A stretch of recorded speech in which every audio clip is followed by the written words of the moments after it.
Polythene নিয়ে পরিবেশের দুশ্চিন্তা কাটছে।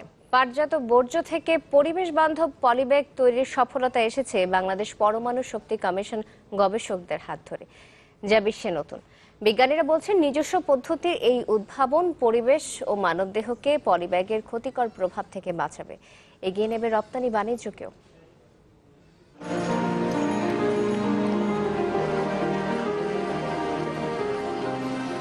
পলিথিন পরিবেশের শত্রু, যে কারণে ২০০২ সালে আইন করে নিষিদ্ধও করা হয়েছে এর উৎপাদন, বাজারজাতকরণ। কিন্তু থেমে নেই এর ব্যবহার। বন ও পরিবেশ মন্ত্রণালয়ের হিসেবে শুধু ঢাকাতেই মাসে প্রায় ৪১ কোটি পলিব্যাগ ব্যবহার করা হয়।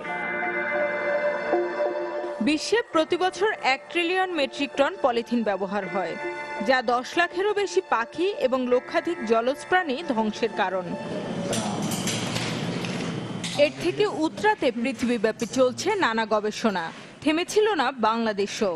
এবার পাটজাত বর্জ্য থেকে পরিবেশ বান্ধব পলিব্যাগ তৈরি করেছে বাংলাদেশ পরমাণু শক্তি কমিশনের গবেষকরা। এই ধারণা বিশ্বে নতুন। পাট বা পাটজাত বর্জ্য থেকে নেওয়া হয়েছে পলিব্যাগের জন্য সেলুলোজ। কৃত্রিম উপায়ে এটি তৈরি ব্যয়বহুল। তবে পাট আমাদের দেশীয় পণ্য হওয়ায় বেঁচে যাবে অর্থ। এর সাথে খুব কম দামের কেমোসিনথেটিক মিলিয়ে ফেলতে হয়। দুটি দ্রবণ অল্প আঁচে গলিয়ে আবার ভালোভাবে মিশিয়ে নিতে হয়। এরপর পছন্দমতো রং মিশিয়ে ছাঁচে ফেলে তৈরি হয় পরিবেশ বান্ধব এই পলিব্যাগ। পিভিএ নিয়ে ডিস্টিল ওয়াটারে হট প্লেট স্টারে প্রায় ১০০ ডিগ্রি সেলসিয়াসে সেটা ডিজলভ করি। সেই সাথে সাথে আমরা সিএমসি নেই। কাস্টিং শেষে আমরা এগুলো দিয়ে পলিথিন বানাইছি।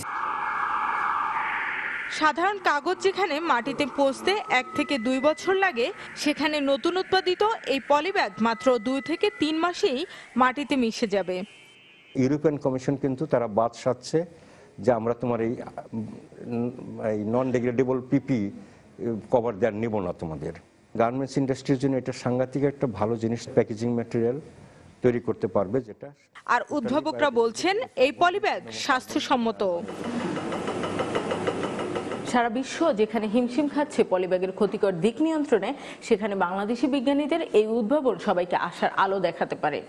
একই সঙ্গে পাটের বর্জ্য থেকে তৈরি এই নতুন পলিথিন সবাইকে রক্ষা করতে পারে ক্যান্সার আর চর্ম এবং যৌন রোগের ভয়াবহতা থেকে। একই সঙ্গে আমাদের পরিবেশকেও রক্ষা করতে পারে। শামিমা সুলতানা, চ্যানেল 24, সাভার, ঢাকা।